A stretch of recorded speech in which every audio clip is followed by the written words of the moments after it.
Welcome to the Boneyard with Steve Robertson. As always, I am your good friend and host, Steve Robertson, here on the magnificent Monday edition of the Yard. Man, what a weekend it was. Pretty good sports weekend for the Bulldogs. Could have been an amazing weekend. We just came up short on a couple of fields and courts of play. Before we break down the win over Southern Miss, let's tip our cap. We'll start with James Armstrong's Lady Bulldogs soccer team. Come up short at Stanford, the chance to advance to the Elite Eight, which would have brought a NCAA tournament game back to Starkville. Probably would have set all sorts of records.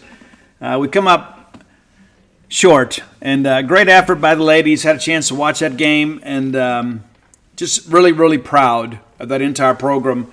Stanford has won 34 consecutive games. They didn't lose a game this year. I believe the record's 18-0-4. I believe that's correct. But we didn't get outclassed. That's the thing that I would take away from all of this. You know, there's been some times in the past where some Mississippi State teams would kind of advance to some historic levels, and we get beaten soundly, right? That wasn't the case. We didn't get enough shots on goal, obviously, but tip of the cap to Stanford. But, man, what a great, great, great season for the Mississippi State soccer team. So congratulations to all involved. Appreciate everybody that turned out to support those ladies in their endeavors. And, you know, we feel like the best is to come with James Armstrong. And Mississippi State has been a program for many years, just kind of an also-ran in the Southeastern Conference. But over the course of the last few years, under Coach Armstrong's leadership, Mississippi State has become a team that is expected to compete for an NCAA tournament berth. And as we've shown the last 2 years, we can win some games in tournament too. So congratulations. I know it didn't end the way we wanted, but congratulations to the team. Also, Mississippi State on the basketball court yesterday with a couple of good wins that I think are going to look even better once we get into March. You know, we start thinking about the net and things like that. A couple of really big wins. On the Mississippi State men's side, what can you say about Josh Hubbard, man? My goodness gracious. State wins 66-57 over Northwestern. We trailed by as many as a dozen in the first half, and it just seemed like every so often Hubbard would hit a shot to kind of keep us in it. And it's amazing what happened once Mississippi State stopped turning the basketball over. I think we had 11 turnovers in the first half, and very few in the second half. But Josh Hubbard, the story, really kind of putting the SEC on notice. And that was the thing. You remember last year with Mississippi State men's basketball, as good as things went, we just had no outside shooting presence. Now we do. And it's not just Hubbard. Of course, Trey Fort's had some big games for us too, but that's what happens. You know, things begin to get a little bit more cohesive when you can work the inside-out game. And I can only begin to imagine how good this team can be once Tolu Smith is healthy and rejoins the team. I really believe the most difficult part of our non-conference schedule is behind us. Yeah.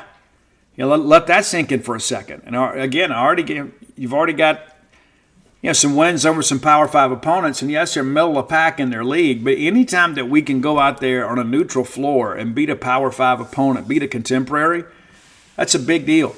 It is. And give Northwestern some credit. They gave us some trouble early on. And some of that was us. I mean, let's just be honest. But they made some big shots. They were getting open looks. And Chris Jans, as always, makes the adjustments needed defensively to keep State in the game until the offense picked it up.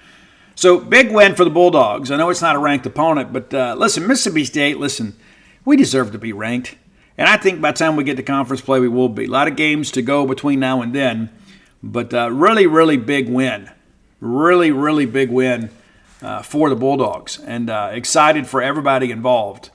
We will see Coach Jans tomorrow. We've had him on Mondays. Well, we didn't have him last Monday because of all of the announcements regarding Zach Arnett, the change of leadership with our football program. But we will get him tomorrow, the Monday before we did have him. So eager to see what he has to say. And listen, a couple things I want to say about this men's basketball team, okay? Now, we have some people that have been true Maroon throughout what we've gone through for the last decade or so. You know, through the Rick Ray years, obviously through some up and down with Ben Howland. Of course, we did have the one tournament appearance. But there's some people that, they're like, hey, this is my team, it's my sport, and we commend you for that. But those folks need some help now.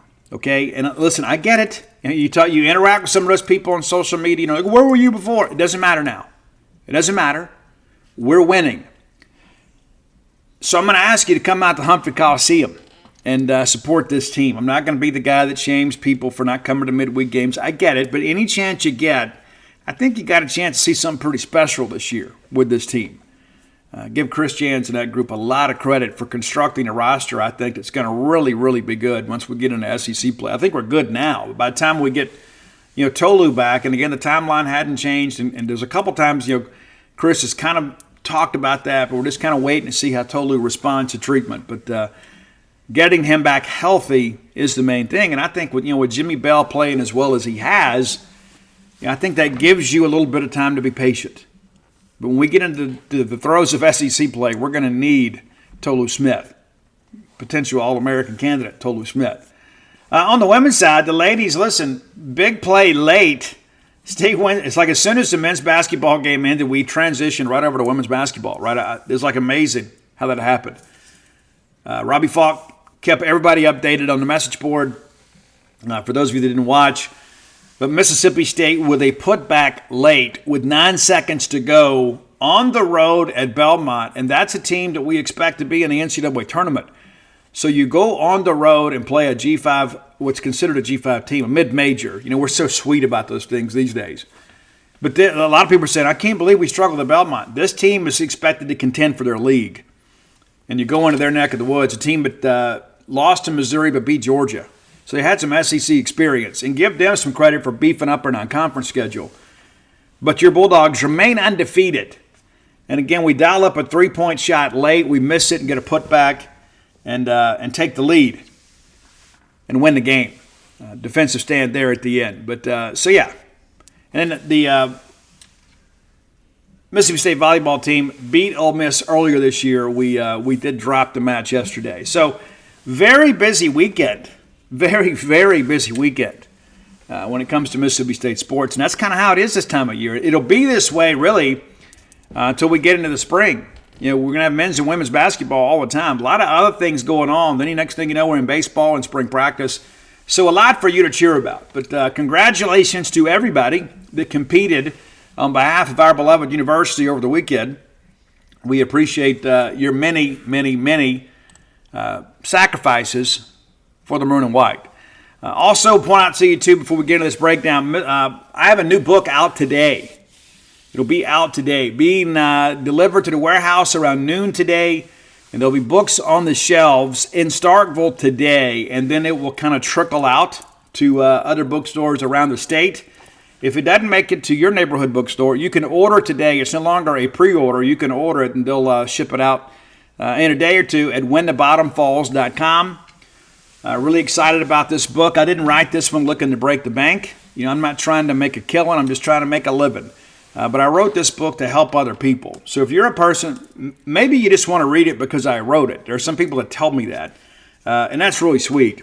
But there are other people out there that are really struggling with addiction and struggling with recovery issues and struggling with alcoholism. I don't know if they're readers or not, but perhaps you buy it, and maybe it will help you understand them a little bit. And then in turn, maybe love them in a different way. You know what I'm saying? I mean, sometimes that's a big, for me, I'm not going to spend a lot of time on this. When I was out there in the throes of all this, I thought nobody understood me. I knew some people cared about me, but I didn't know that anybody really loved me the way that I thought I needed to be loved. And that is something that had to be handled too. I had to learn how to receive love. But a new book out today. So if you want to complete your Steve Robertson collection, or at least get up to date on that, you can do that with whenthebottomfalls.com. All of my sports books are listed there too. That's Alpha Dog, Stark Villains, Flim Flam, and Dog Pile. And with Christmas coming up, everybody needs to have that dog pile. And what's so interesting, too, I have people that walk up to me and say, hey, I bought your book. And I'm like, which one? Oh, I bought Stark Villains. I said, well, if you like Stark Villains and you love Alpha Dogs, written in the same format, a lot of Bulldog greats, we'll list those at some point. But anyway, book release day today here on November 20th of When the Bottom Falls. And in many respects, it's a memoir. So, again, if you're looking for immediate purchase this afternoon, you'll be able to go to Book Mart and Cafe downtown, and then Campus Book Mart, I'm sure we'll have it this afternoon or tomorrow. So be sure and go check those bookstores out. And again, You can order today and not have to wait very long. WhenTheBottomFalls.com. Let's thank our friends at Bulldog Burger Company. I love Bulldog Burger Company, and I've loved them for a long time. I have. And they receive my love, and they reciprocate. Love Bulldog Burger Company. And one of the things that I love about life is when you wake up and think, you know what, it kind of feels like a Bulldog Burger Company day. And so I go over there and I eat. And more times than not, I know what I want to order before I even get there. And sometimes I'll kind of change it up. But I have my own favorites. You need to find your own favorites. Those great restaurant quality hamburgers. The quality and service you've grown to expect. They set the standard for that. You go put your feet under their table. It's going to be a great experience. The portions are outstanding. The prices are great. The atmosphere is great. 3 great locations to serve you, too. University Drive here in Star Vegas. Gloucester Street there in Tupelo. Lake Harbor Drive in the Ridge and Flowwood area. Have the spring rolls as your appetizer. They'll make you better looking. And I don't know how you can go to Bulldog Burger Company and not really do the whole 3 courses. You get the appetizer, you get your entree, and you get a dessert. And maybe get that dessert to go. Maybe you're a little bit too stuffed right now because the portions are so generous and substantial. Maybe get that bread pudding to bring home or get that chocolate shake. Love that. I think we should make that a real thing. Dessert to go. Just kind of make that part of your restaurant dining experience. Bulldog Burger Company, the place where people go to meet. M-E-A-T. Hey, it feels so good to win.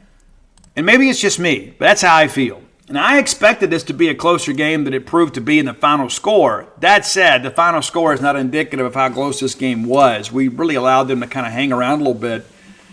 Mississippi State, a much different team with Will Rogers and Woody Marks on the field.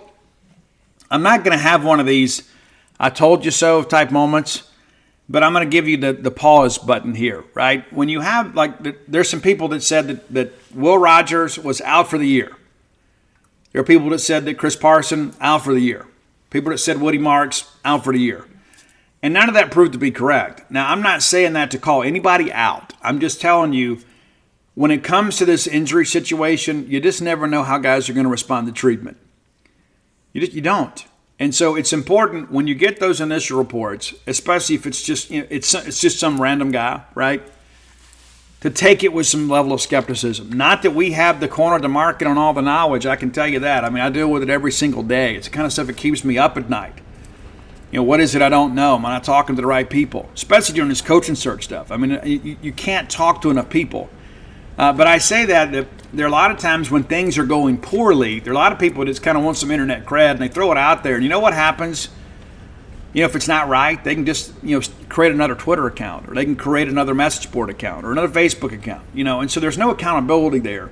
So I don't mean that as a call out. I'm just kind of telling you, when those things happen and it doesn't come from a reputable media entity, you need to approach it with a dose of skepticism. Again, not to say that other people don't know things that the media that happens all the time.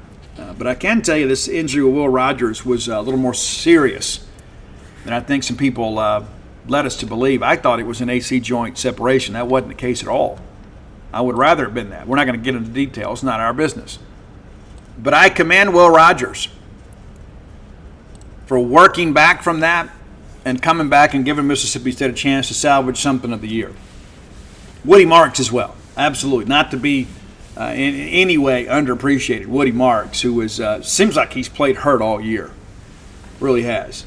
All right, Southern Miss wins the toss and defers, and I was kind of happy about this, to be honest with you. Even though I knew Will was going to be a little bit rusty, I said, you know what, let's get on offense here and we'll see. They do the sky kick thing because obviously Will Hall has seen Mississippi State play football before, and they have a kicker that can't get it to the end zone, as noted on the Boneyard last week on the Friday preview of the Southern Miss game. So it's like, you know what, I'd rather kick this thing to the 35 or just kick it out of bounds than give those guys a chance to make a game-changing play. So they hit the sky kick, and Harmon muffs it, and then Deontay Anderson covers it. So State sets up shop first and 10 at the 35. We give it to Woody off right side for 1. Go back to Woody for 2. Brings up a 3rd and 7. You think, well, here we go. Well, we find Tulu. Will Rogers with a nice pass to Tulu. Tulu making a little run after the catch there to get us 11 to move the chains. 1st and 10 now out near midfield.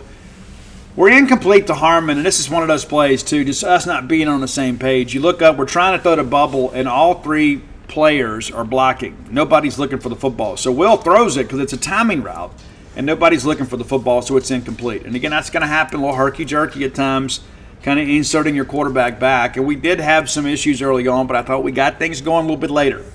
All right, 2nd and 10, back to Woody for 4 up the middle. We end up having to take a timeout on 3rd and 6. And at the time, I'm thinking, man, I hate burning a timeout here, but it's pretty apparent we didn't get the look we liked.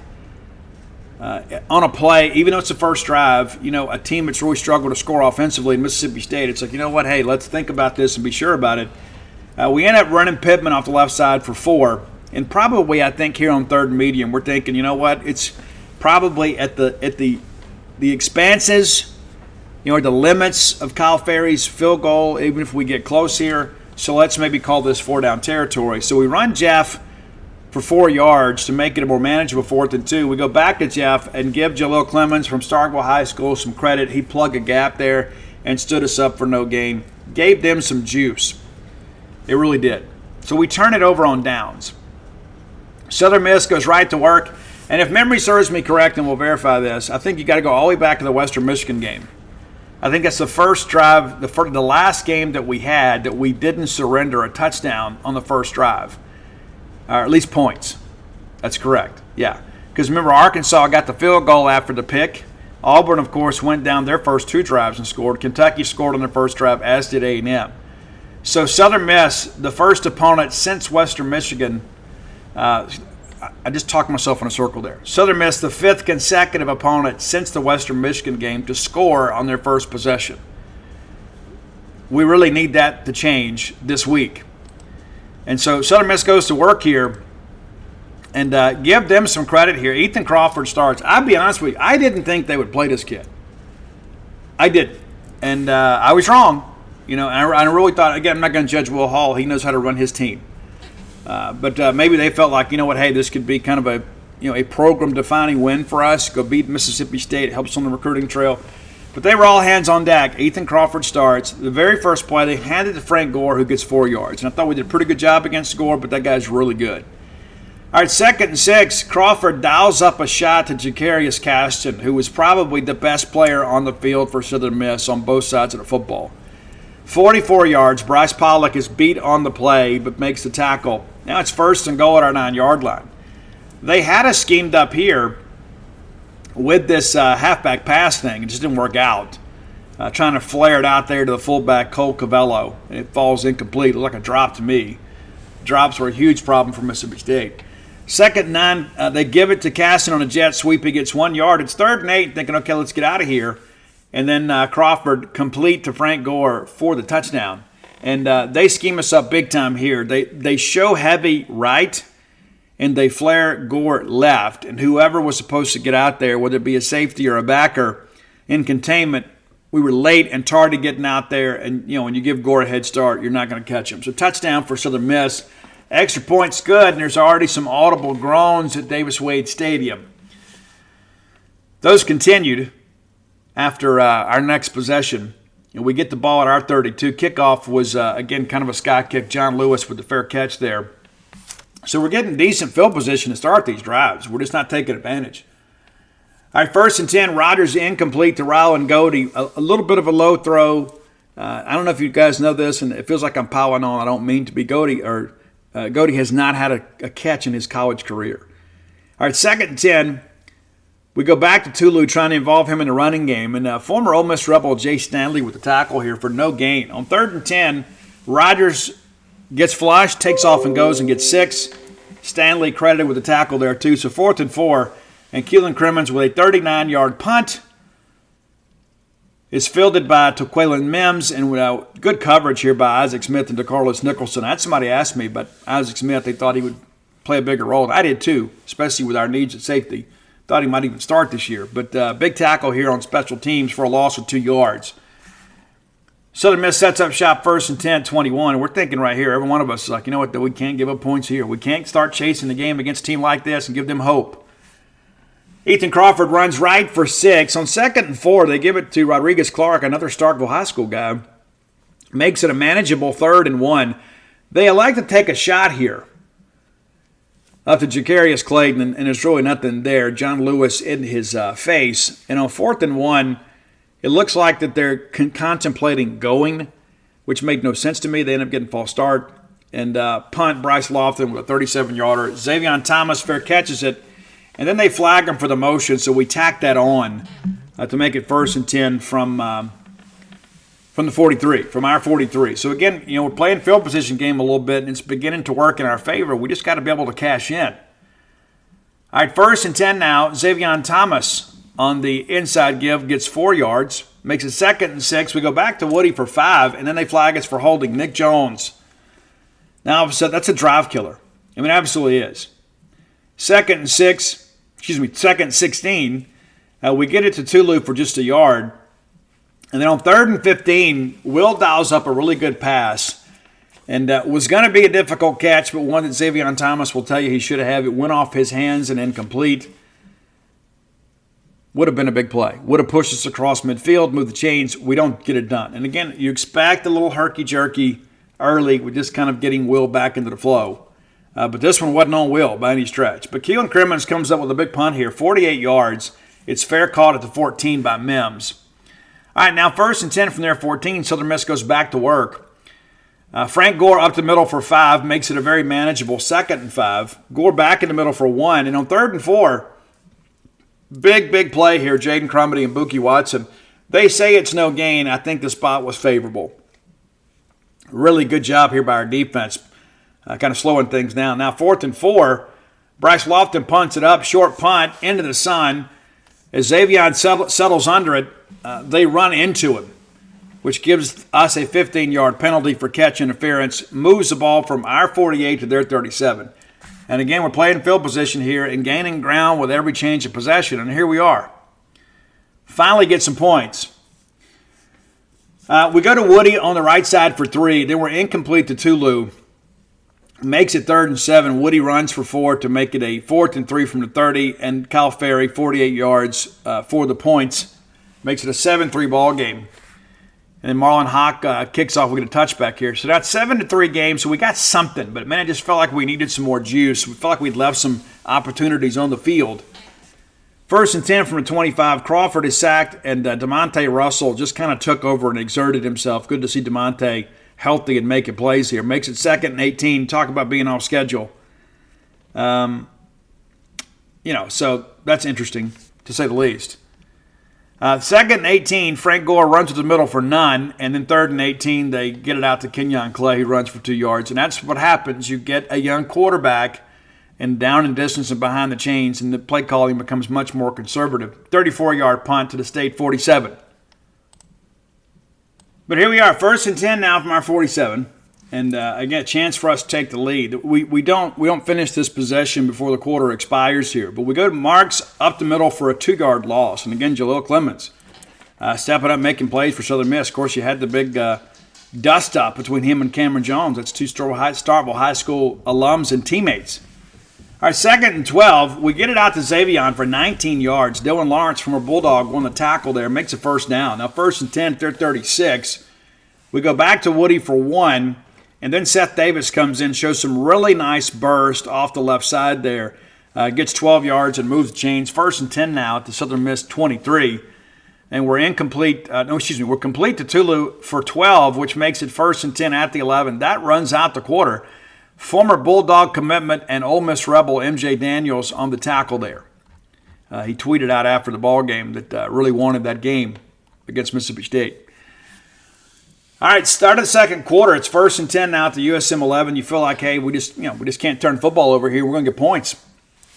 Davis runs off right side for 1. We go back to Xavier for 2. Brings up a 3rd and 7. And we run that little rub concept, right? Tulu gets it, gets a nice block on the outside from Xavier to free him, and Tulu fast enough to get inside the pylon for the touchdown. Extra point's good. State's got a 10-7 lead. We would never surrender that lead, but we did play around with it just a little bit. Big play here for your Bulldog defense to allow us to get a little separation here. 1st and 10, they're 25 after the touchback. And then Buki comes free. Front side pressure is your friend. It is. Everybody loves the blindside sack. I love the front side stuff because of the fact that even if you don't get there, you often influence the throw. Well, this time we get there. As Buki Watson just comes clean, somebody there, I think it may have been Gore, that just simply missed on their assignment there. And they hit Ethan Crawford, and the hand came through empty. I know some Southern Miss fans were saying it should have been an incomplete pass. It wasn't.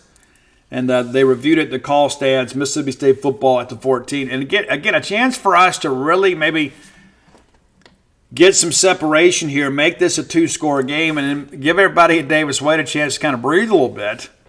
But 1st and 10 there at 14, and Rogers is flushed and has to run outside. Dylan Lawrence escorts him out. No yards on the play.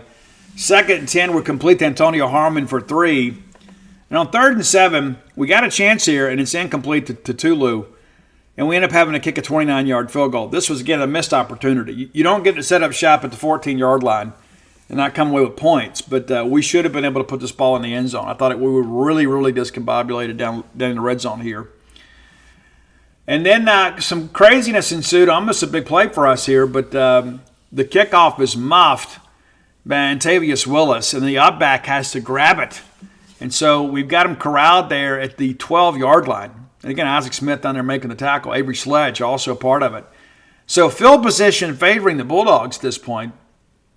1st and 10 now for USM at their 12. They go to Rodriguez Clark off the right side for 5. Billy Wiles in the game now in place of Ethan Crawford. Of course, State had been able to get some pressure on Crawford. So maybe a quarterback change was in order. Wiles is complete to Latrell Jones for 10. And on 1st and 10, Clark back up the middle for 1. Wiles and runs off right side for 3. Make it 3rd and 6. And ball incomplete. DeMonte Russell in his face forces the low throw. But Bryce Lofton, big punt for him, 47 yards to the MSU 22. And down by the Southern Miss coverage team there. All right, State sets up shop at our 22 with 10:08 to go in the first half. Rogers incomplete to Woody Marks here. This is one a little bit high, but off the hands. And again, that's what happens when you hadn't had game reps in a while. And both of these guys just a little bit off, not being critical. That's just kind of the reality of competition. 2nd and 10, we hand it to Woody. He gets 6, which makes a manageable 3rd and 4. And we try to get out there to Freddie Roberson, and then Freddie slips coming out of his break and still nearly makes the catch. But just one of those things, man. We had the right concept, had the right coverage, and just one of those bad things. Freddie just gets a little bit tangled up and just can't get out there. Good effort to try to make the catch, but it didn't work out for us. And Keelan Crimmins with a 37-yarder, no return, or no yards on the return. Southern Miss sets up at their 35-yard line. Billy Wiles off the right side for 3. And then Frank Gore, one of his biggest plays of the day, gets loose for 22 yards. 22 yards to the 40. 1st and 10 now, and you feel like Southern Miss may have a chance to go in here and score. Incomplete to Jacarius Claston. DCAM on the play there. I know some Southern Miss people wanted interference, but if anything, it should have been OPI. Because earlier on that play, Caston is trying to armbar DCAM to get separation to make the play. So there should have been any call. It should have been OPI. There was no call, which I support. 2nd and 10, Gore off left side for 6. They ran him sometimes in that Wildcat concept too. 3rd and 4, Gore gets nothing and has to like it. 4th and 4 now, they go for it. And DCAM makes the play here. And we're going to need DCAM to make a lot of plays this weekend. So another turnover on downs for Southern Miss. Now 1st and 10 now from our 34-yard line. Woody, nice gain here off the left side for 13 yards. We go right back to him to the right side. They jam it out there, and it's a 2-yard loss. And we went tempo here too, and it just kind of, everything seemed a little bit odd here. 2nd and 12, Seth Davis runs off the right side for 2. And on 3rd and 10, we throw it out to Justin Robinson. I believe this was one of the drops. And there were more than a few. And that's very frustrating. But again, as much as we've run the football the last few weeks, there just hadn't been a lot of opportunities for guys to make plays in the passing game. We're going to need them to step up this week. Keelan Crimmins, 41-yard punt, returned for 4 yards to the Southern Miss 16. So again, it's a one-score game, but State is really kind of winning the battle of field position here. At least, and even in drives that we don't finish, we're able to get ourselves in a position to punt and kind of flip the field. All right, 1st and 10 from their 16. Billy Wiles incomplete to Mims. Second and 10, Frank Gore runs off right side for 3. On 3rd and 7, incomplete to Mims. 4th and 7, really nice punt here from Bryce Lofton, 51-yarder to the MSU 30, and Xavier returns it for 30. However, much of that is negated by a penalty, and it comes back. So State sets up shop at our own 35-yard line with just under 4 minutes to play in the first half. Needed to get any kind of points here to feel good about life. We give it to Pittman off the right side for 3. Go back to Pittman for a gain of 4 up the middle, and then Southern Miss calls timeout here. Which I thought was good for us. Give us a chance to kind of settle a little bit. 3rd and 3, I'm sure they're thinking we're going to get a stop here. We'll get a chance for a return and maybe get some points before the half. We bring in Mike Wright, and I thought Mike didn't play a whole lot. I thought this was a very inspired run.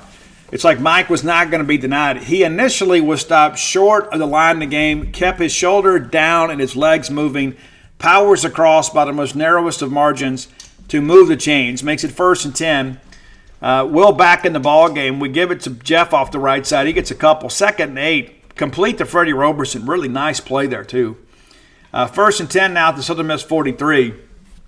Ball batted down by Quentin Bivens of Wayne County. 2nd and 10, we run Davis off the right side for 3. Go back to Davis for 10. And how good has this kid been for us? And now 1st and 10 at the Southern Miss 30-yard line. We call timeout, 31 seconds to go. Like, okay, let's go get a chance here. Of course, that comes after a 4-yard gain when the clock's still moving. But now 2nd and 6, after the timeout, we take a shot down the field, and this is when things got a little bit crazy. Really nice play, kind of reminiscent of the big touchdown catch that Freddie Roberson had against Western Michigan. Really the same play, and Freddie nearly comes up with it. MJ Daniels breaks it up. And this is when the Jaleel Clemens and Cam Jones thing happened. Cost us 15 yards. Now, I'm not going to sit here and judge anybody in the spirit of competition. This should have been offsetting penalties. Period. I've never seen a situation, and not in any way disrespectful to Jaleel Clemens. Okay, get that. Cam Jones pancakes him. I don't know if it happened before or after the whistle. I hadn't gone back and watched the game yet. And Clemens took offense, gets up, they go at it. There's some pushing, some shoving. He attempts to trip. Cam picks his leg up, and the Southern Miss coaching staff had to go on the field to get him, I'm assuming to prevent him from being ejected, and he didn't even get flagged for a penalty. I've never seen that before. I can understand when there's 2 guys going at it, you offset them, but they always say, well, somebody started it. Yeah, but 2 guys broke the rules. And so ultimately it didn't cost us a lot here, but I think it may have cost us the opportunity for to push the ball down the field and maybe compete for a touchdown. It's 2nd and 6, they're 26. Now it's 3rd and 21. And nice play again here to Freddie Roberson that nearly gets a first down. I mean, comes up a couple of yards short, but it gets us back in the field goal position. We call a timeout with 3 seconds, and then Ferry bangs it through to make it a 2-possession game at 16-7. And that runs out the clock. So your Bulldogs lead 16-7 at the break. We've all been there before. You got big weekend plans. For some reason, it just didn't work out. Maybe life gets in the way. Maybe you want to head down to the casino. Maybe take some of their money. I like to do that. Well, MyBookie's new and improved online casino is here to change the game for you. Dive into truly realistic casino experiences featuring the latest in slots, progressive jackpots, and live dealer action, all from the comfort of your own home. Take advantage of weekly blackjack tournaments and a brand new collection of high-end games for a chance at real cash rewards. The MyBookie Casino provides a Las Vegas experience when the action's in your hands. And the best part is you don't even have to wear pants. How cool is that? Your adventure at the MyBookie Casino begins today with a generous sign-up bonus using promo code Boneyard. That's promo code Boneyard to secure yourself a sweet deposit bonus. And that's not all. Because their revamped loyalty program ensures that you'll be showered with rewards, including free spins, cashback offers, and a host of exclusive VIP perks, the more you play, the more you'll win. Play anytime, anywhere with the MyBookie Casino. Again, that's promo code Boneyard. Guys, we're smack dab in the middle of a coaching search, which means your good friend and host has a tough time finding time to sleep and eat. You know what's come up big for me lately? It's the Factor meal kits, man. I tell you what, New sponsors to this show, Factor, America's #1 ready-to-eat meal delivery service, can help you fuel up for breakfast, lunch, and dinner with chef-prepared, dietitian-approved, ready-to-eat meals delivered straight to your door. You'll save time, eat well, and stay on track with your healthy lifestyle while tackling all of your holiday to-do list, right? Because I'm not the only guy that's going to be busy here over the course of the next few weeks. But you know what? When I'm pressed for time and I want something delicious to eat, I'm going to go with the Factor kit. I am. I had that jalapeno chicken and some cauliflower rice just yesterday. Absolutely delicious. So if you're looking for special occasion meals during the holidays, level up with Gourmet Plus options prepared to perfection by chefs and ready to eat in record time. Enjoy premium ingredients like broccolini, leeks, truffle butter, and asparagus. That's right, keeping you healthy. Head to factormeals.com/boneyard50. That's right, factormeals.com/boneyard50 and use our promo code boneyard50 to get 50% off. That's code boneyard50 at factormeals.com/boneyard50. How about that? Saving you money and keeping you healthy. All right, let's get into the third quarter here. Southern Miss, of course, deferred to elect to receive in the second half, as you'd expect. There is a touchback. However, Jaden Wally was flagged for being offsides, which allows them to start up at their 30. First and 10 now. They give it to Frank Gore for a run off the right side for a 1-yard gain. 2nd and 9 here. Gore runs for 9. However, it's coming back. Holding call. And again, you get them off schedule here, and this is, again, a young quarterback. Ethan Crawford's back in the game. Makes it 2nd and 19. They don't try to be quite as conservative this time, and it cost them. Big time. Because Jed Johnson gets through there with the sack. Big sack for Big 44. 10-yard loss on the play. Now it's 3rd and 29. All you can do now here is run the dive and punt. And that's basically what they do. Gore gets 6 yards up the middle, and then Bryce Lofton with a 46-yard punt. Makes it 1st and 10. Bulldogs at 37. Needed to get points here, get some separation. We do. And really thought this might be the opportunity for us to just kind of cruise a little bit, right? But we go to Woody off left side for 4. Makes it 2nd and 6 from our 41.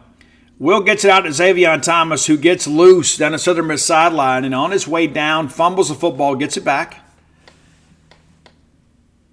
And so it's now 1st and 10 at their 24. Will drops back to pass and takes off, gets 9 yards. Jay Stanley, former Ole Miss safety, on the credited with a tackle there. Makes it 2nd and 1. Marks off right side for nothing. And on 3rd and 1, we decided to go back to Woody. And, we swing it out to Woody. Again, I lose my concept sometimes where we are in the game. But, yeah, this is, again, a great block here by a Bulldog wide receiver. If memory serves me correct, it was Xavier Thomas. Yeah, we run the concept and flare Woody out there left and swing it out there to him. We knew he had the first down. It was just a matter of would he have enough room between the block and the sidelines. Turns out that he does. Woody back in the end zone. Always good to see number 7 in the end zone. Extra points good. 23-7 now. It's a 16-point game.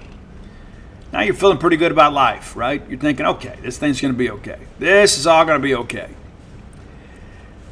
Ethan Crawford's incomplete to Latrell Jones makes it 2nd and 10 now. Rodriguez Clark off the right side for 5 makes it a 3rd and 5. Ethan Crawford gets loose here, right?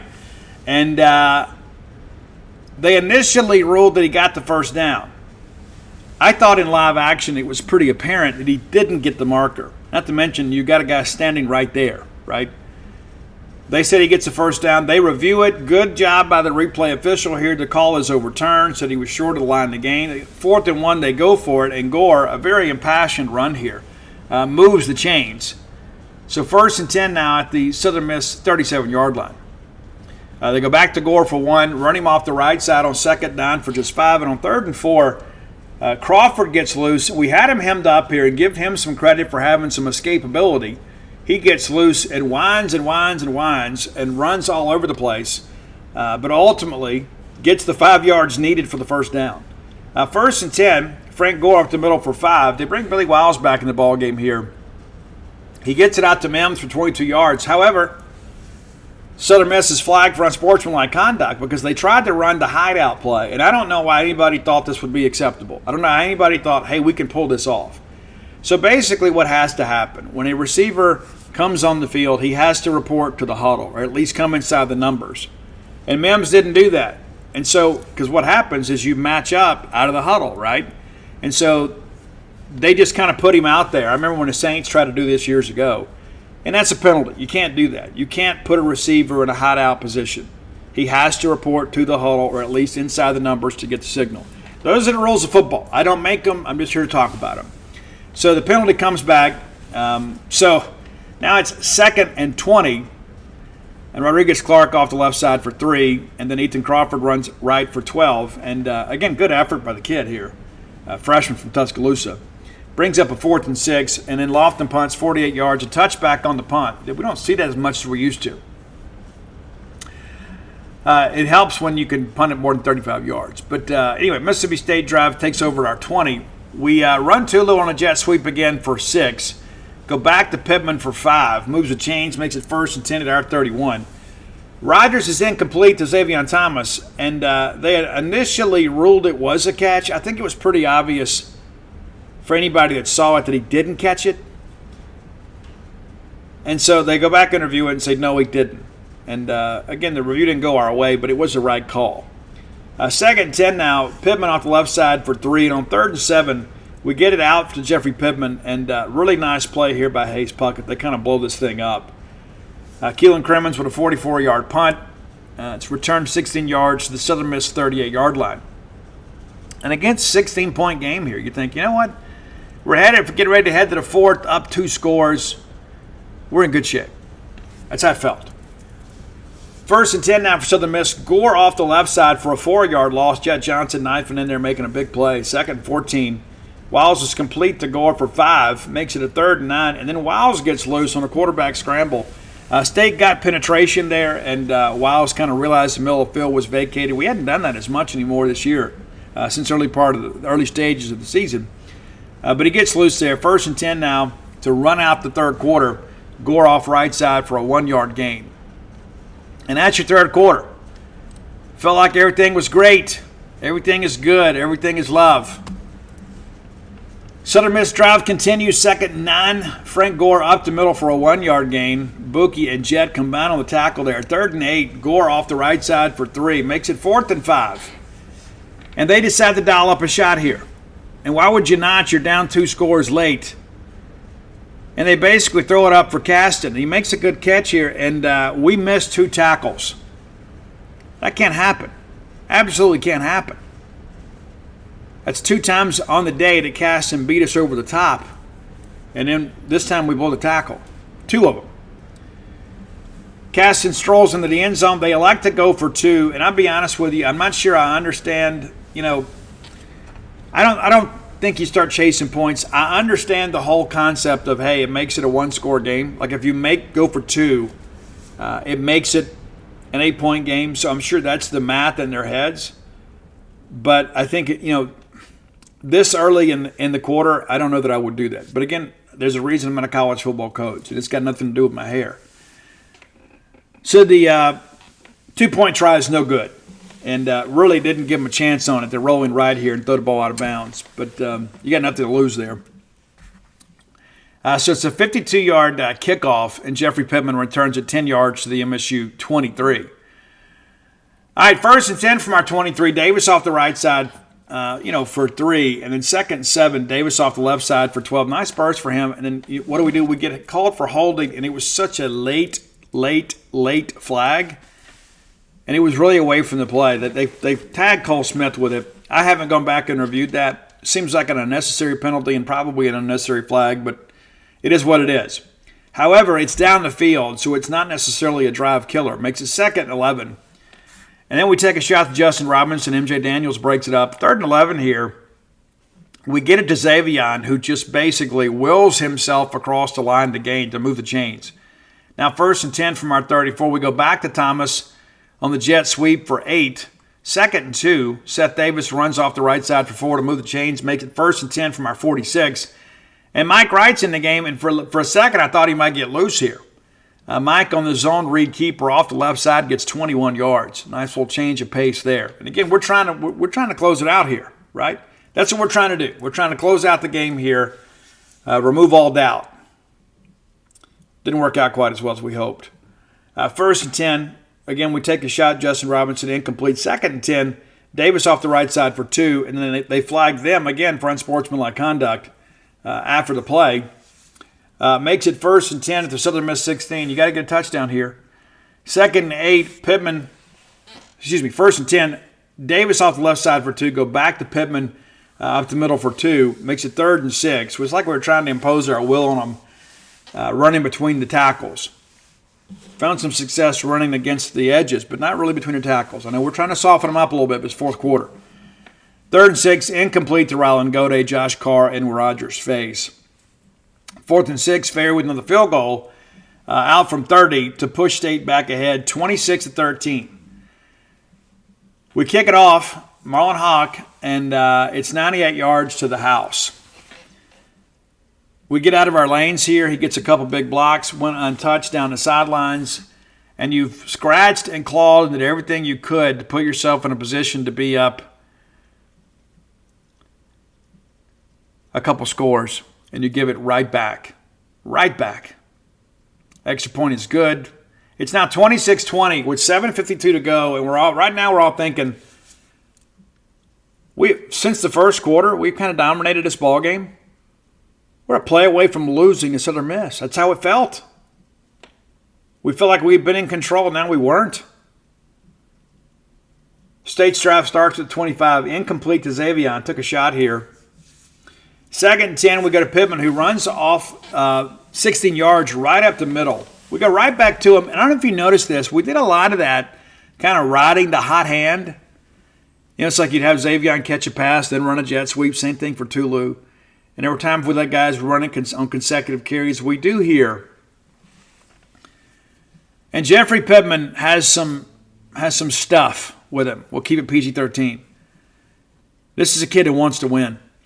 You hand it to him off the left side. He gets a couple of big blocks. I don't know who the receiver was, but we really sealed the outside there. And Pittman, 59 yards. And that guy's, he's out running former SEC DBs in the secondary. Nobody gained ground on him. So 59 yards to the house. Extra point is good, makes it 34-20. And so at this point, it kind of felt like any hope that Southern Miss had of mounting a comeback after that kickoff return was negated. So you had to answer, you do, in quick succession. 7:14 to go. Wiles is complete to Mims for 1 yard. 2nd and 9. Bulldog defense kind of pinning their ears back a little bit here too. 2nd and 9, Wiles is complete to Gore for 4. On 3rd and 5, they flag us for PI here. I didn't like the call. I'm just going to say it for what it is. I didn't like the call. It's just two guys trying to make a play. I didn't like it, and I don't appreciate it. But 3rd and 5. They get 15 yards, and I thought it was a bailout call by the official. And it came from the back judge and not the actual field judge, which is always interesting to me. The guy closest to the play doesn't make the call, and then the guy 25 yards away flags it, and they get together, and they still get it wrong. Nevertheless, 1st and 10, complete to Gore for 7 yards on the left side. 2nd and 3, they go back to Gore for 1. And on 3rd and 2, give it to him again. It's a 1 yard gain. J.P. Purvis and Jaden Crumity stack him up there, make it 4th and 1. They go back to Gore. He's their guy, right? And he's able to move the chains. 1st and 10 now. And this is the play you're all going to remember from this game. Billy Wiles apparently never saw Jet Johnson. Because Jet's just out there, just kind of sitting out there on his own, just kind of reading his keys, just kind of waiting for things to happen. And Billy Wiles throws him the football. And Jet takes off, and he made comments in postgame that I was tired of getting walked down this year.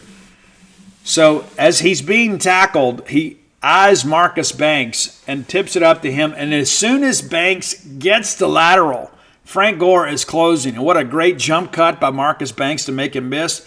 And then there was nobody between him and the end zone but green grass and glory. And Banks runs it in for the dagger to make it 41-20. And at this point, we all knew, not only did we win the game, it was going to be a blowout. But to give Southern Miss some credit, guys, this is a one-score game midway through the 4th quarter. And now all of a sudden, it is a 3-touchdown lead for the Bulldogs. And, of course, we convert the 2-point conversion earlier to kind of make it a little bit That was the previous touchdown. I missed it. My apologies. Southern Miss takes over at their own 38 after the kickoff. Kyle Ferry doing the honors there because we weren't going to let somebody, weren't going to give them an opportunity to run the kickoff back. So Kyle Ferry, the directional kick there. So the 38-yard line, Wiles is complete to Gore for 5. They go back to Latrell Jones for 8 to move the chains, makes it 1st and 10. Pass incomplete out there to Cole Covello. 2nd and 10. State calls timeout here to set the defense. I don't know if it's a situation we just didn't have a good look there or what, but we do burn the timeout there. Maybe we had too many on the field. 2nd and 10. Kenyon Clay up the middle for 4. On 3rd and 6. Pass is complete to Kenyon Clay for 5. And DCAM and JP with a big tackle to keep him short of the line of the game. They like to go for it on 4th down. They give it to Clay. And Buki and Sean Preston stack him up for a 1-yard loss to basically end the ball game. We bring Mike right in to run it out. The team kneel. So your Bulldogs win the ball game 41-20. And again, it feels so good to win.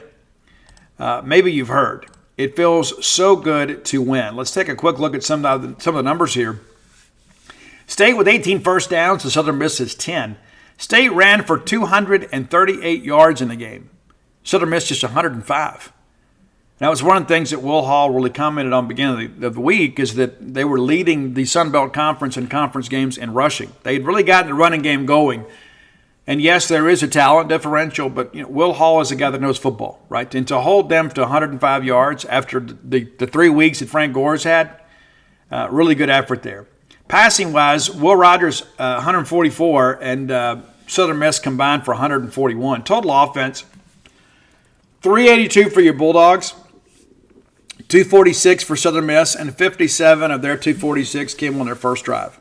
They had just over 100 yards of offense in the first half and right at 140 in the second half. That's not winning football. Both teams penalized 6 times. And I don't know that any of them were just backbreakers, but there were a couple of those that obviously put both teams off schedule. 7 punts for Southern Miss, 5 for Mississippi State. And our average is up. We're 41.8. They were 42.1. But good job by our guys giving us a chance. That we needed some improvement. We got a little bit there. Looking inside the individual numbers here. I don't know if you guys noticed too. State 4 for 4 in the red zone. Yeah, we had 3 sacks, didn't allow any. So good job by your Bulldog offensive line to run for 238 and then not allow a sack. Looking at individual numbers here. Will Rogers, 12 of 27, not his best day by any stretch, but how good it was to have him back. 144 yards, 2 touchdowns. And guys, I'm going to say something. I know it's going to hurt some people's feelings, and maybe you won't like me as much. I don't know. But we have beaten up Will Rogers more than he ever deserved. Honest to goodness truth. I think you see what's happened after the last month. Some of the things that we told you after fall camp. Will Rogers is our best chance to win football games. Is Will a perfect quarterback? Is he a pro prospect? No, he's not. But Will Rogers is an excellent college quarterback. And Will makes us go. Will is the best option we have at this point. He's not the athlete Chris Parson is. He's not the runner that Mike Wright is. But at this point, he is the best quarterback to give Mississippi State a chance to win football games. Jeffrey Pittman was your leading rusher. How about that? 10 carries for 98 yards. Of course, DeLong of 59 helped. Seth Davis, 11 carries for 49. Woody Marks, 12 carries for 34. And Woody will get going. Mike Wright, 2 for 24. Will Rogers, 3 for 15. How about that? Receiving, Xavier Thomas, your leading receiver, 3 receptions for 66 yards. Tulu, 4 for 32, and a touchdown. Freddie Roberson, 2 for 28, and that big first down to allow us a chance to attempt that field goal just before the half. And then Woody Marks, 1 of 15 for the score. Defensively, and you expected your linebackers to put up some big numbers because of the fact that you knew Southern Miss wanted to be able to run the football. Buki Watson with 21 tackles. A sack, a forced fumble. Jed Johnson, 18 tackles. 2 of those for loss, a sack, and an interception. Goodness, Jed Johnson might be your SEC Defensive Player of the Week. Goodness. DeCamerion Richardson had 12 tackles. And again, there's some plays outside that we've got to make, as a defender in the secondary. You got to come up and run support. Also a couple of pass breakups there for DCAM. JP with 8, Jaden Cromedy with 6, DeCarlos with 5, DeMonte Russell with 5, of course, also had the big sack there. Again, Buki, Jet, and DeMonte all credited with sacks. But, nice day for the Bulldog defense. And, again, now we get ready to go play Ole Miss, and we'll talk about them a lot on Wednesday. As you guys know, Wednesday will be your preview show for the Mississippi State Ole Miss battle for the Golden Egg. So it'll be here before we know it. So we're going to close the book on Southern Miss, and we'll begin to talk about Ole Miss on a Wednesday show. We'll dedicate the entire show to the Egg Bowl. All right, time for today's Top 10 list, as always, brought to you by closewithblair.com, C-L-O-S-E with Blair, B-L-A-I-R.com. Blair is a mortgage professional. Blair is the guy that can get things done. Top 1% close ratio in the country, back-to-back-to-back years. Yeah, 22 years of experience. Listen, if you're maybe you're a non-conforming borrower. I don't know what your situation is. Maybe you have an atypical property. But you need to have somebody with the know-how that can navigate through every bit of that complication. A guy that can be your advocate with underwriting. That's Blair. It is. Look no further than Blair Chandler for all your mortgage needs. Whether you're looking to buy a home, refinance a home, I don't know your needs, but he can help you with them. Give Blair a call or text today at 601-500-2344. Again, 601-500-2344. That's closewithblair.com. And again, you're dealing with a Bulldog there. Multiple sport season ticket holder has a place here. I believe in doing business with Bulldogs whenever we can to keep the money in the family. And that's what you'd be doing with Blair Chandler. Supporting the Bulldog, but also, too, supporting the Mississippi State economy. You never know where your money ends up when you go outside the family. Again, that's closewithblair.com. All right, it's Egg Bowl week. Time for us to face off with our enemies. So today we're going to do a top 10 list based on songs about enemies. And, there's some familiar names here, but some legendary rap also as part of our rock list. So more of a diverse list, shall we say, when it comes to certain genres. All right, so here we go. Anytime we get a chance to work in Motley Crue, we need to.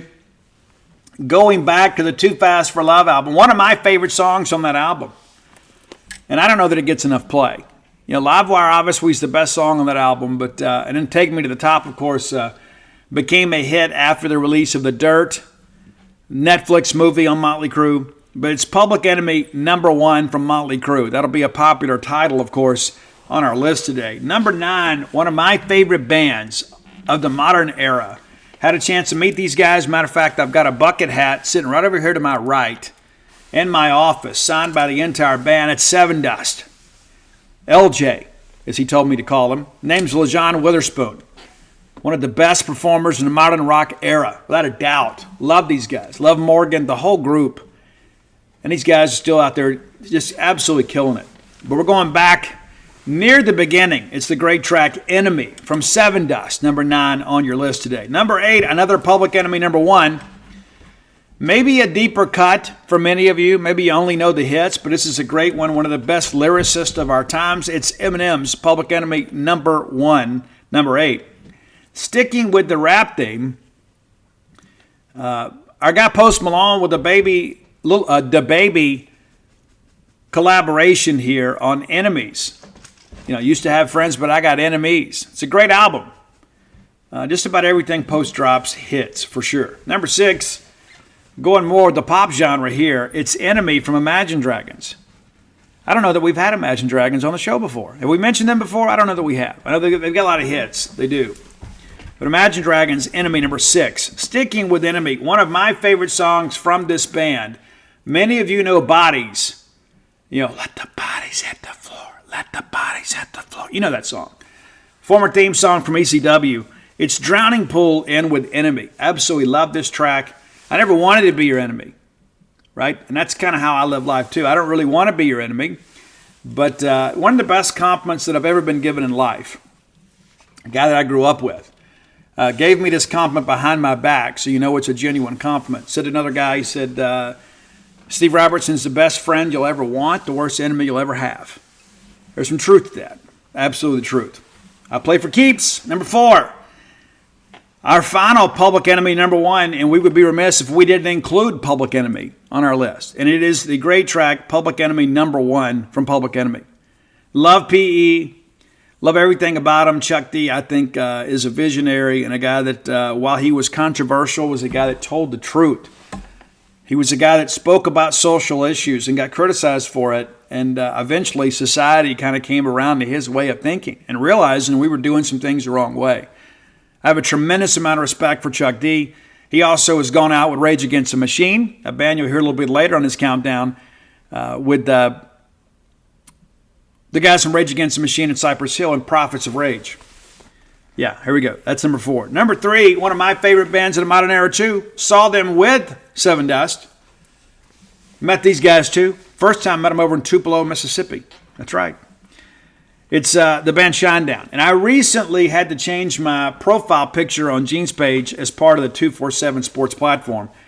For years and years and years, dating all the way back to Scout, I had the single image from the song Junkies for Fame from Shinedown, which dates back to the recording sessions for The Sound of Madness. And I had to change that. People are like, I don't even know who you are anymore. Well, I had to use my picture because CBS wanted to use some of our content. I couldn't have a album cover with blood on it as my profile picture. So we've changed it. But it's the song Enemies off the Amaryllis album. And you may not know this, but on my 40th birthday, I was out in Hollywood, California. And I have the Amaryllis flower tattooed on my arm on the Strip in Hollywood. Yeah, I went down to the Sunset Strip on my 40th birthday and got a Shinedown tattoo. And pretty happy to do that. Pretty cool place, too. West Hollywood Tattoo. It's a place Motley and Ozzy and everybody else got their tattoos. So it's kind of a tourist souvenir for me.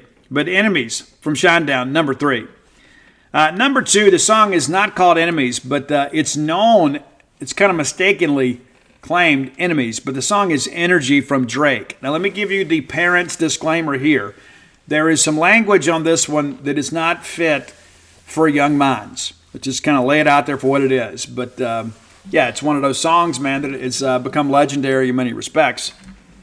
Because I got enemies. I bought this one a purse, this one a truck. Yeah. And I love that line, too, about, there's all these people I got to act like I like, but my acting days are over. And you know the rest. That's one of those things. I listen to that song sometimes, too, and that's exactly how I feel. Sometimes I got to, keep the peace. I'm a real one. I am. But I'll live in peace if you let me. But if you want to go to war, we can do that too. Number one, you want to go to war, you got to know who your enemy is. So number one on our list of songs about enemies, it's Know Your Enemy from Rage Against the Machine. Going back to that debut album that is an absolutely iconic album for my generation. Rage Against the Machine, one of my favorite bands of all time. And I don't always agree with them politically. I'm just going to lay it out there. But here's the thing I've learned about politics, right? There are some people that just kind of divide along partisan lines, and then whatever their candidates say, they go along with, whether it makes sense to them or not. I'm not that guy, right? I have my own feelings about political issues that don't always align with, the particular political party I may vote with. I'm really more of a moderate. My kids would tell you I'm not, but I am. I'm really more of a moderate. There used to be a time that I thought anything goes, just whatever. I'm a live and let live person, but life is too important, and there are some people that get empowered that will do some things that are adverse to the rest of our quality of life. But Know Your Enemy, an amazing track. I love it from the opening riff all the way to the end, and I love that part when Zach is screaming, all of which are American dreams. All of which are American dreams. Love it, man. Love Rage Against the Machine. And here's the deal, too. We'll come back on Wednesday. We'll have a special top 10 dedicated to Ole Miss. So, no, we're not going to have, like, the Pet Shop Boys and people like that on there. No, it's not going to be that kind of list. It'll be songs that we dedicate to our rivals. That was one of our most popular lists last year. You may not know that because I'm sure a bunch of Ole Miss people went and downloaded it because, as well as I do. I mean, there's only so much of that. Like, you can only listen to so much really, really bad independent music, right? I mean, it's just true. It's like, oh, I love this guy, and he sold 1,000 records. He's great.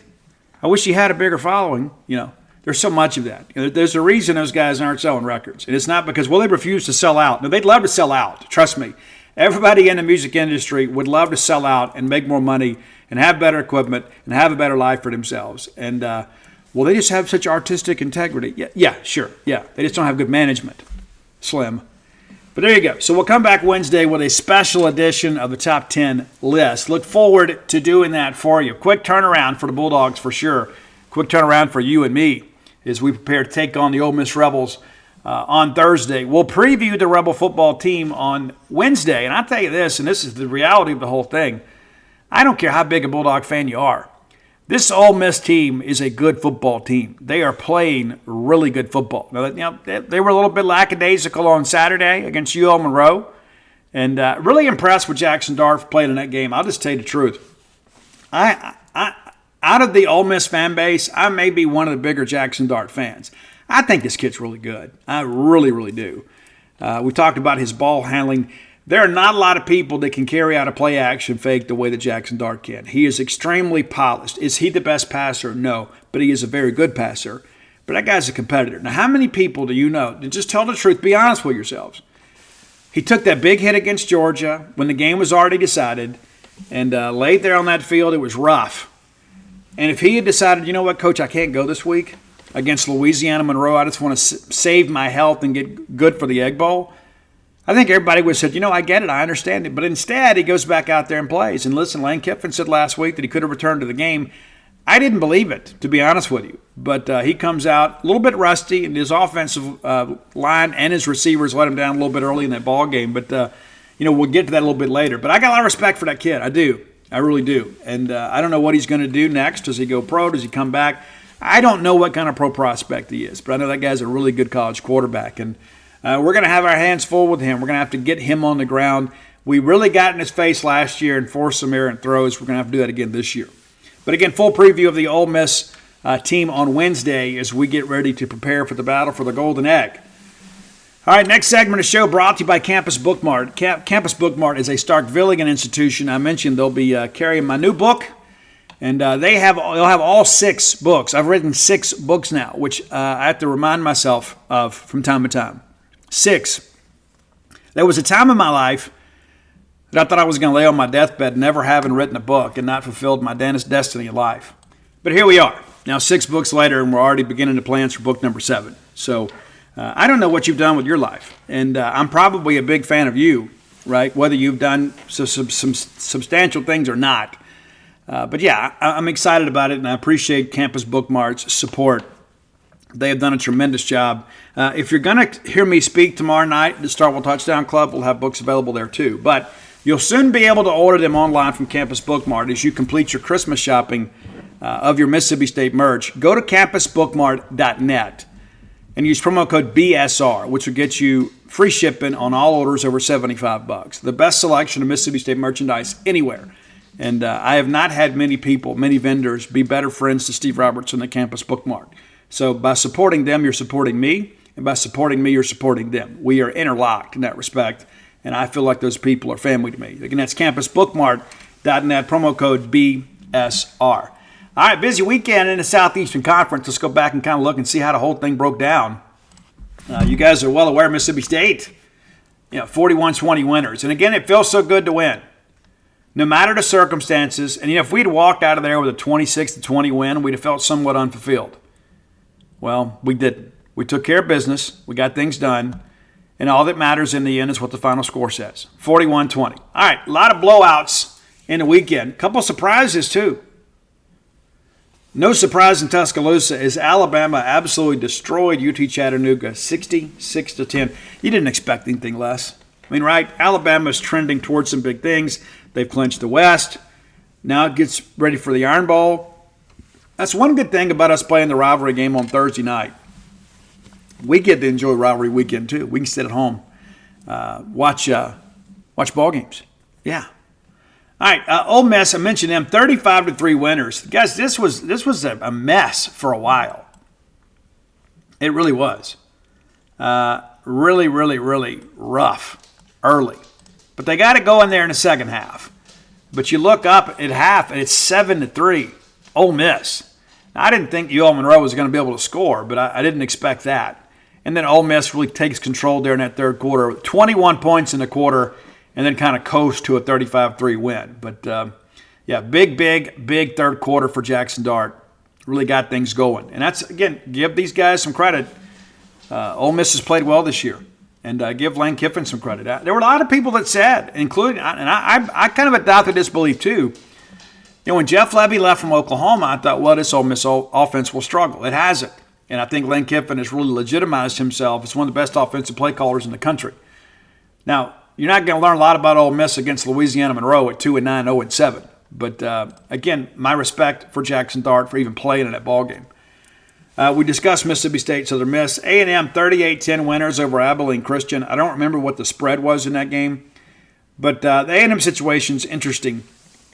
They're still out there doing what they can. But, they'll go to a bowl game with, kind of a thrown-together staff. But 38-10 winners for the Aggies. Georgia rolls into Knoxville, and this kind of says, hey, if you were thinking that we've fallen off, we haven't. Somebody cue the Drake. 38-10 over Tennessee. And there were there were a ton of Tennessee fans there. They packed it out. And Josh Heupel's done a great job there at Knoxville. And a lot of people pan that higher, but he has proven to be a really good coach. And just not on the level of Georgia. They just don't have the dudes. They just don't. That Georgia defense is legit. They shut down Ole Miss last week, shut down Tennessee this week. Going to be interesting to see what Georgia and Alabama look like here in about 10 days. I guess more like 12. But either way, you understand my point. New Mexico State, the Fighting Jerry Kills from Las Cruces, New Mexico, roll into the plains of Auburn and leave no doubt. There was nothing fluky about this game. New Mexico State just simply beat Auburn in every facet of the game. Never saw that coming. I thought, hey, you look up and say New Mexico State's 8-2 coming in. Those guys are used to winning. So clearly they have some juice. Never thought they'd have the dudes. And, man, they ran the football. It was really incredible to see. Absolutely incredible. Now New Mexico State 9-3 and 6-1 in Coosa. Auburn drops to 6-5. They'll play Alabama this weekend.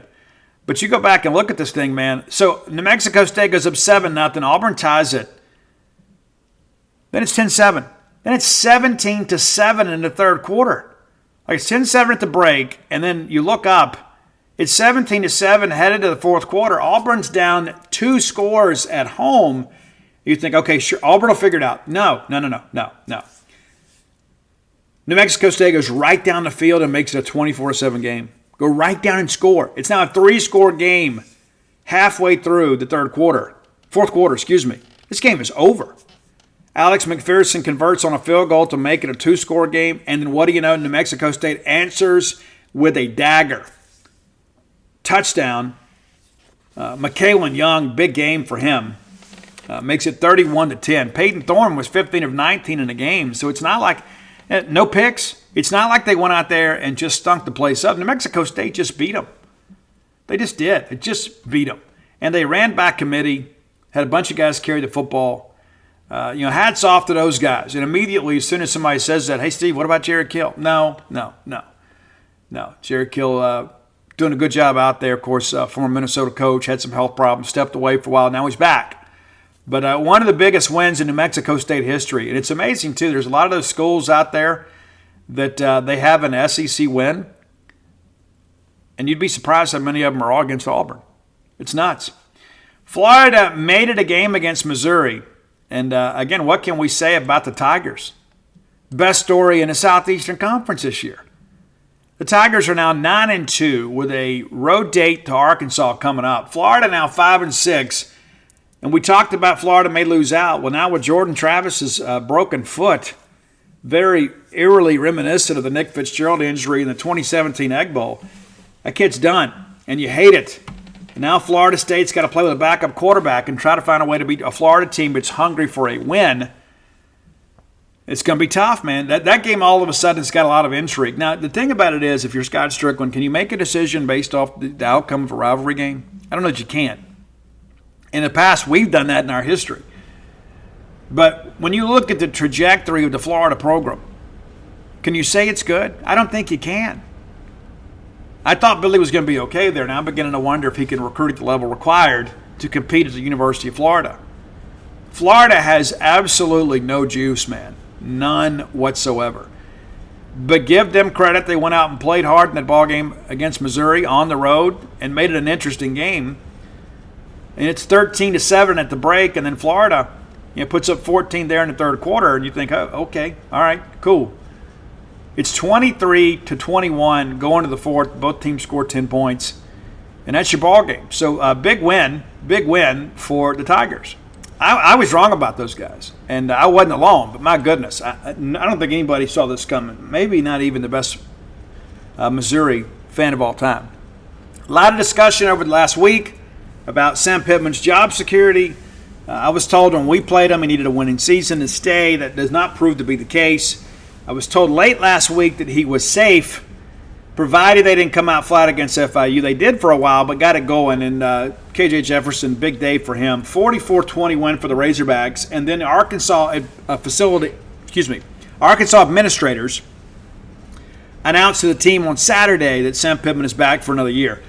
Much to the chagrin of Razorback fans, there are people threatening to pull their support. And you feel like Sam Pittman may be kind of a lame duck walking or a lame duck coaching next year. How many kids get in the portal? That was the big thing last year is, hey, we needed to flip the roster, and he brought these guys in, you still don't win. Now they're saying, let's just find a way to beat Missouri. That's going to be tough. It is. It's going to be tough. The Fighting Shane Beamers. Our friend Shane Beamer, big win for them to keep their bowl hopes alive, but also to, listen, did you watch this game?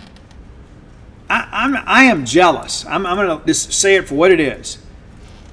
This South Carolina team might get bowl eligible, but they have not had a big year. Did you see that atmosphere in Williams-Brice Stadium before the game?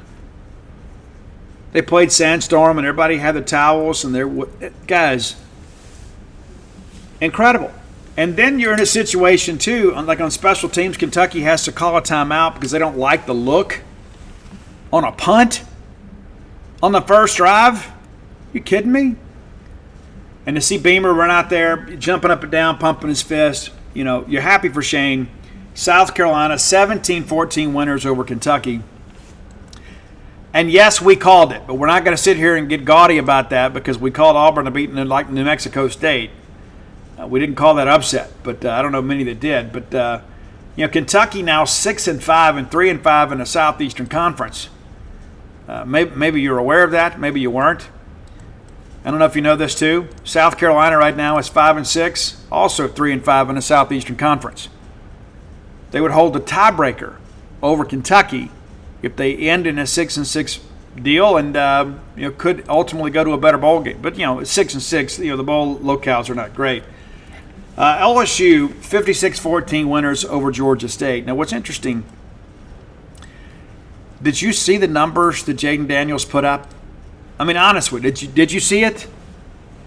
It's ridiculous, man. Ridiculous. Jaden Daniels throws for 413 yards and then runs for 96, accounts for 8 touchdowns.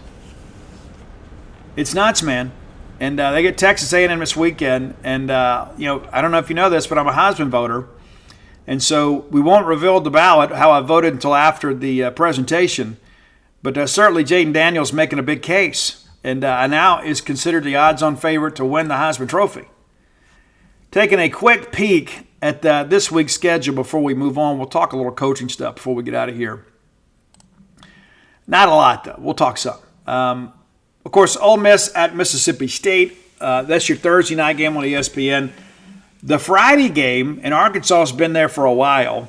It used to be Arkansas LSU. So Missouri is at Arkansas. That's your Friday afternoon game. It'll be a 3 p.m. kick here in Central Time Zone. You get into Saturday, it's Kentucky at Louisville. Texas A&M is at LSU. Alabama, of course, and Auburn in the Iron Bowl. That's your 2:30 CBS game. Vanderbilt is at Tennessee. That'll run opposite. It's a game nobody's going to care about other than Tennessee fans. And then in primetime, some really good games. Should be some really good games. Florida State and Florida. And again, Florida State was cruising towards a playoff. And now you lose your quarterback for the year. It's terrible. Florida fighting for bowl eligibility. It'll be a spirited contest.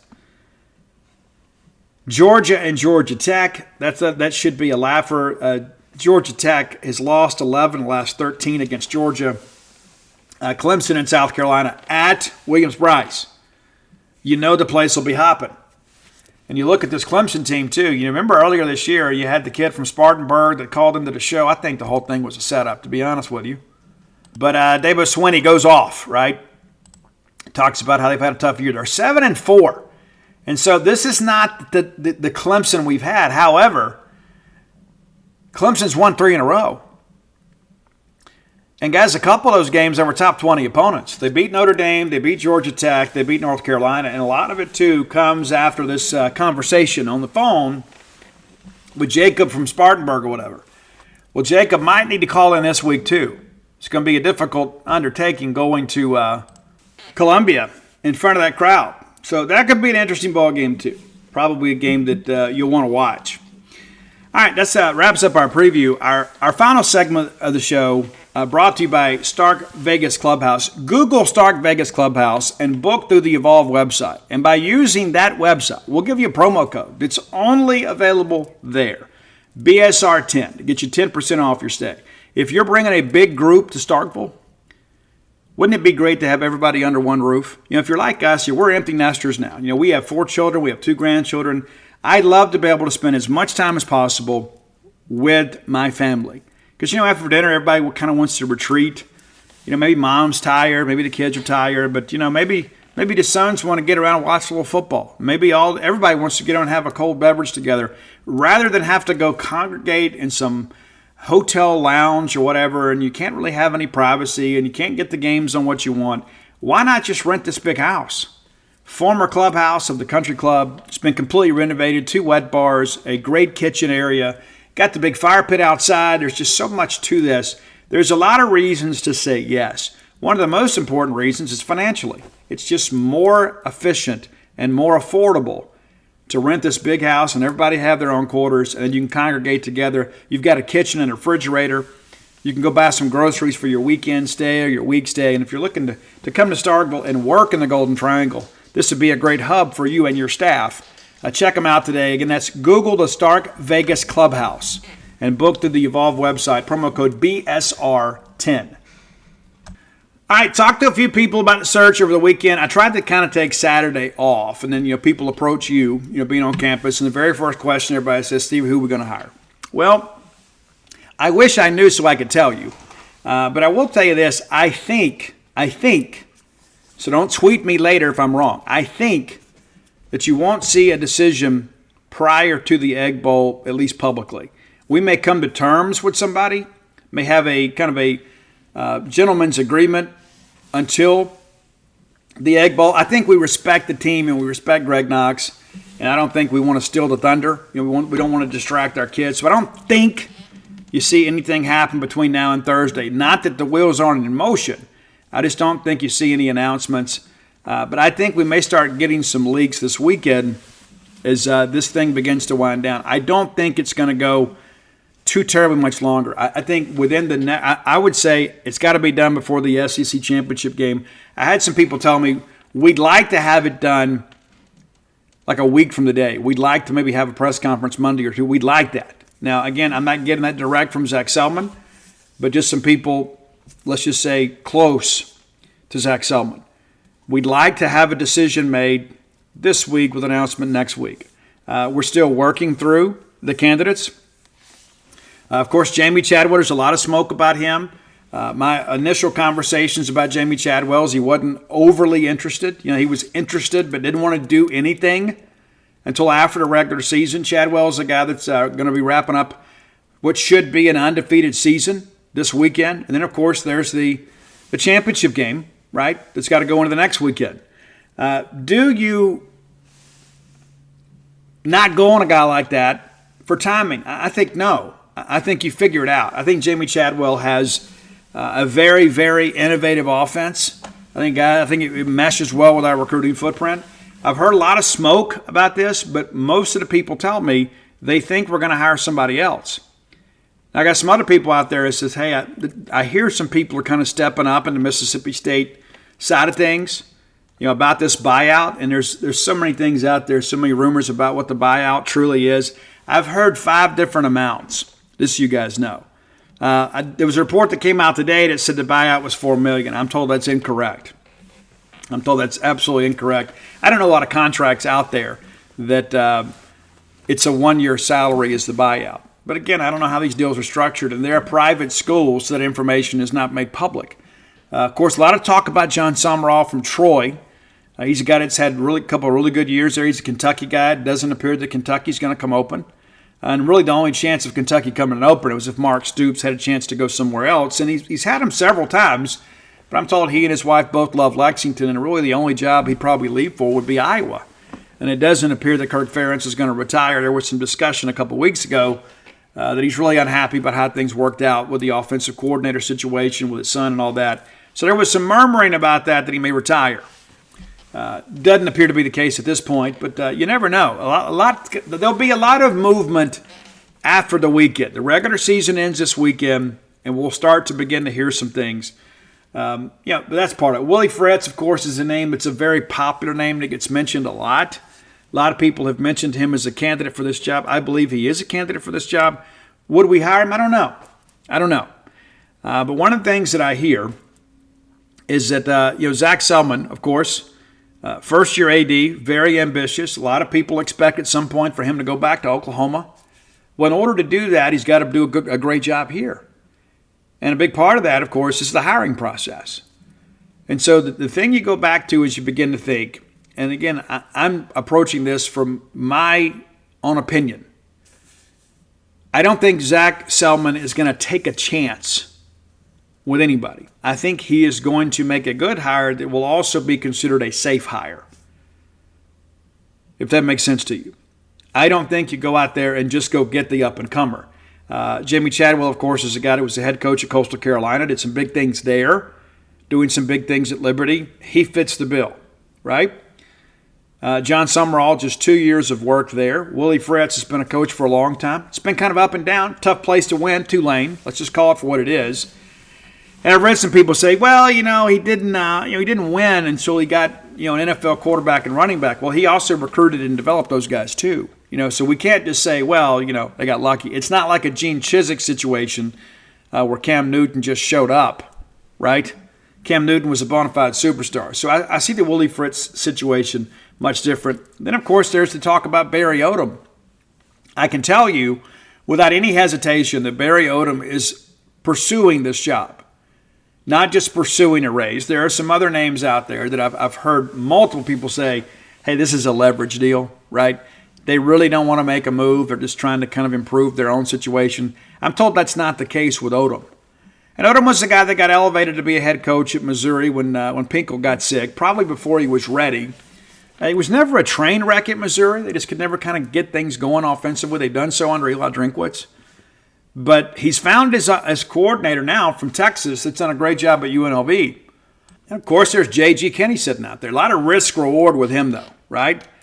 That's a guy right there. I mean, you're basically kind of throwing up a three-pointer, right? There could be a layup out there, but you're taking a shot with him, not even from the top of the key, maybe over there on the from the baseline or whatever. You're dialing it up because this could be a guy that could do some big things. Now, the fear with him is he's only been a head coach for 2 years, and it's been at 2 different locations, and he got over 50 transfers this year. Is that sustainable? It's kind of like Lane Kiffin in many respects on steroids. I think he's probably behind some guys, but we could do a lot worse than J.G. Kinney. I know offensively they're going to be good. They took it on the chin over the weekend against Arkansas State. But hopefully by Wednesday, things will maybe begin to kind of clear up a little bit. But I don't think, I'm not going to tell you that I know, I don't think you see us really do anything between now and the Egg Bowl. I think we want to respect the week. We want to respect the players. We want to respect the coaches. And so let's focus on football. And then I think once the benefit of having a Thursday game is we got the weekend to kind of figure it out. And you got to understand, too, anybody that's playing a game on Saturday is not going to want their name out there officially and even some, kind of quasi-officially while they're still playing. Everybody gets talked about. There's always speculation from people like me and other people in the media. But as far as like any official reports, you got to know that, let's say for an example, if we've come to terms with a coach, he's got a game on Saturday, we're going to respect that coach. That's important to understand. But, we're doing our best to cover it. And, of course, it's a first-year AD, and sometimes you don't know who to trust. So you make as many phone calls as you can. And the thing that I've learned about doing this for so many years is if you call enough people, you can hear whatever you want. It's all about the questions you ask, right? And the question I always say is, what are you hearing about this candidate? I never say, hey, well, here. I never volunteer what I'm hearing. I want to know what they say. I don't want to, taint the water. So we're working through it. And, I think we're providing good coverage on it. And ultimately we want to be able to say that, hey, we were able to identify a candidate before the announcement. We'd love to be able to announce the hire, but that's not typically how it works. So, we're mining the sources and trying to get as much information as we can. Again, 60% off the annual subscription to genespage.com. And in addition to that, to the best coverage of Mississippi State sports anywhere, you also get free access to the Paramount Plus platform. That's a cool thing there. You can watch Yellowstone whenever you want. How cool is that? All those great movies. Just dial it all up, and it's all part of your subscription. Yeah, that's right. So you can, peruse our fine content and message boards, and you get ready to settle down in the evening and watch some quality programming at Paramount Plus as part of your GenesPage 247 subscription. Real quick, too, everywhere I go, people are always asking me about the new business that we're opening. So that should be on pace to be open next month. We hope to be middle of the month. We'd like to be in there before Christmas, but you've got to wait on the pods and things like that. But nevertheless, if you are intrigued by that, and many of you are, go to TrueRest.com, and I would encourage you maybe download the app, because by the end of the day today, you're going to be able to buy gift cards. Yeah, it's going to be a Black Friday special. They're going to run it all week, and you're going to be able to buy a gift card to come float at True Rest Starkville. And I don't know if it's going to be a BOGO situation. I suspect it may be. But if you're thinking about giving the gift of floating, maybe you've got somebody on your Christmas list that has expressed some interest, or maybe yourself, that might be a nice little stocking stuffer. That's not the big gift. Okay, as great as the experience is, don't just go buy that. But if you've thought about it, again, download the True Rest app today, and you should be able to buy gift cards to True Rest Starkville by the end of the day. And I'll update you guys on Wednesday, and we'll share it on socials as we get it. But thank you guys so much for your interest. We're extremely excited. Build-out's going well. We work with a local company, Tabor Construction, and Will's been absolutely fantastic. Couldn't have asked for anything more. So be sure and come check that out. Again, back on Wednesday, I'm going to get ready to leave here. Going to head over to campus, and we'll have Greg Knox's press conference today. We'll also have some players at some point. Not sure the exact schedule, but we'll have some players probably today, I would suspect, but I don't know for sure. But we'll get that content out for you again over GenesPage, and our team content is free. So even if you're not a member of GenesPage, you should be. But even if you're not, you can read our team content for free, and we certainly appreciate you doing that. We're Mississippi State people through and through. All the leadership, of course. We've been doing this a long time. I've been covering Mississippi State since 1997, and I love the Bulldogs, love our fans, love our subscribers. But let's all pull together. Whether you got disagreements with me or anybody else about the direction of Mississippi State sports, this week we need to pull together. We did a good job last week. I want to commend the crowd that came out. You guys were into it. But we need everybody this week. This is a big one. This is the Egg Bowl, right? So we need all the Bulldogs pulled in the same direction. We all know that we're going to have a new coach. There's no excuse not to support the team. And if you can, we encourage you to come out and enjoy Thanksgiving dinner with us at Davis Wade Stadium as we host the Ole Miss Rebels. I believe what is the 118th renewal of the Magnolia State rivalry? Yeah. So we'll talk more about that on Wednesday. But until next time, let's all live our lives in a way we make more friends than enemies, and people can see a difference in the way we live.